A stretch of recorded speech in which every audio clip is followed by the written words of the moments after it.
I have played Pokemon Scarlet for around 30 plus hours, and I'm here to share my initial thoughts for those of you who are on the fence on whether the games are worth it or not, or if you're just curious. You may be surprised to hear this, but the games are low-key kinda nice. Like, no joke. Game Freak, after stumbling over 3D Pokemon for the past 16 years, has finally hit its stride and produced a Pokemon game that fully embraces 3D. From the environments, to the gameplay, and even to the Pokemon themselves, everything feels cohesive and well thought out. The environments, while not the most appealing, are a hell of a lot better than the Wild area, and even Legends Arceus. It's one of Game Freak's better looking games. Granted, not a super high bar by any means, but still. Some parts genuinely look really good. You're free to explore every inch of Paldea to your heart's content with only a handful of loading screens. There was, however, a noticeable hit to performance. The game really struggles to maintain 30 frames. Allegedly, a day one patch will be released that may address this, but we shall see. The Pokemon Ride system was finally fully realized in this game and is essentially perfect.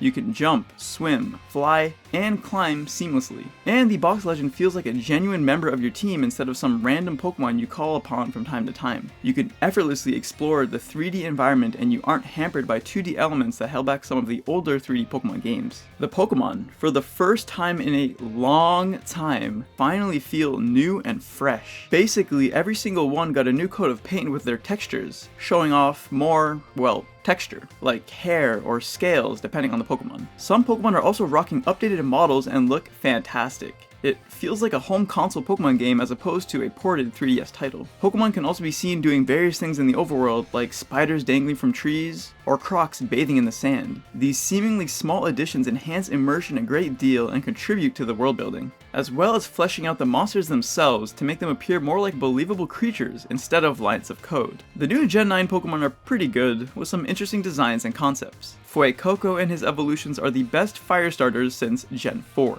I'm a bit biased when I say this, as every single one of my favorite Pokemon made a return, with the sole exception of Milotic, but I really enjoyed the selection and variety of Pokemon in this game, and look forward to another run using the Pokemon I didn't get to try out the first time. Sadly, the coveted catching mechanic of Legends Arceus is completely removed, forcing the player to engage with the Pokemon in battle first before being able to catch them. The battles themselves are also a slight downgrade from Legends, with physical attacks no longer making physical contact, causing battles to feel less impactful and immersive than they otherwise should. Pokemon are at least properly scaled this time around though, which adds a lot of personality to the monsters and is greatly appreciated. The player can't move during battles but can still move the camera, which is a nice touch at least. The auto battles are a solid addition as well that help you to more easily farm the materials needed in this game to craft their respective TMs. The material system acts as an additional incentive to interact with as many Pokemon as possible, with auto battles allowing you to do so more frequently. Even though the auto battles are far faster than traditional battles, I still feel they're rather slow, with noticeable player downtime waiting for your Pokemon to run through groups of wild Pokemon. It would have benefited the player greatly by allowing the player to send out more than one Pokemon at a time, something you can actually do in other parts of the game, begging the question why you can't elsewhere. I actually enjoyed the raid battles for once. I went out of my way to avoid them in Sword and Shield due to disliking the lame Dynamax gimmick, as well as the raids themselves just being really clunky, slow, and boring. These raids are much faster paced since everyone attacks when they want, and the gimmick of this generation, Terastallization, is infinitely more intriguing than Dynamax ever was. Aside from the silly hats the Pokemon wear, the Terastallizing gimmick is a welcomed addition, and is the second best battle gimmick after Mega Evolutions. The game is split up into 3 different stories that all coalesce into an epic finale that is of similar hype levels to Legends Arceus' post-game. It's honestly really cool. Once you pass the tutorial stage, you can tackle any of these 3 stories at your own pace and in any order. I can't really put into words how great it feels having the entire Pokemon game open up in this manner, allowing you to carve out your own unique path. The replayability of this game will be far higher by default just from this alone. I'm typically not a huge fan of open world games in general, as I find them to be a bit aimless,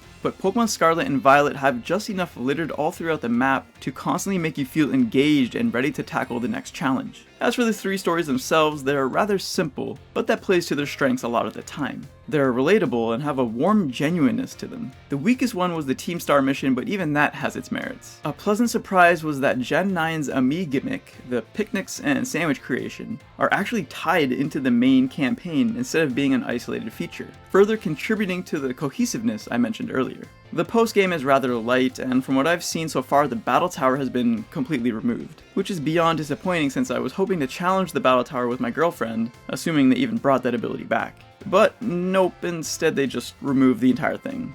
Because of course they did. You gain access to challenging raid battles, but those only go so far and are not a sufficient replacement for traditional Pokemon battles. Maybe they will sell the battle tower back to the player in the DLC? Wouldn't surprise me in the slightest.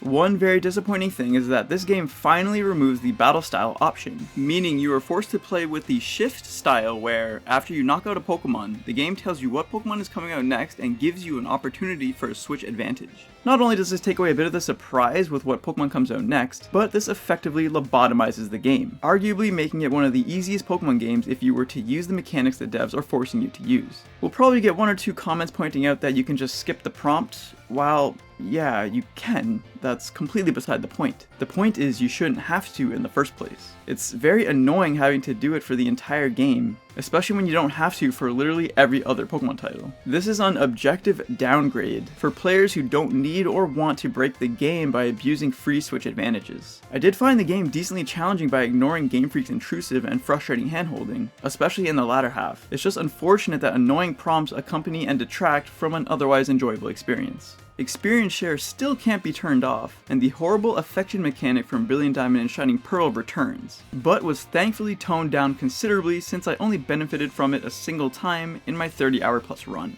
The game is rather buggy, with the most consistent offender being the camera. It constantly no-clips through the game worlds. Nothing game-breaking as I never experienced a crash or a soft lock, but there are definitely some wrinkles that need ironing out. Again, this may be addressed with the day one patch, so take it with a grain of salt. It goes without saying, but the music slaps, especially some of the tracks later in the game. And yeah, those are my initial thoughts of the game. The core of the game is very enjoyable with minor annoyances here and there. I honestly can't wait for the modding community to come in and patch some of the holes currently holding this game back. I have yet to play with the online capabilities of Scarlet and Violet, namely the ability to roam around in the same game world with friends to play together. If the game performance doesn't tank like what happened in Sword and Shield's Wild area, then it could be a good time. If the performance becomes even worse than it already is, then that is very concerning to say the least. Anyways, hopefully this was enlightening to some of you. Let me know down below if you plan to get the games or not. More Scarlet and Violet videos on the horizon, as well as a proper, full-fledged review in the works, so stay tuned for that. Thanks for watching, you guys. Till next time.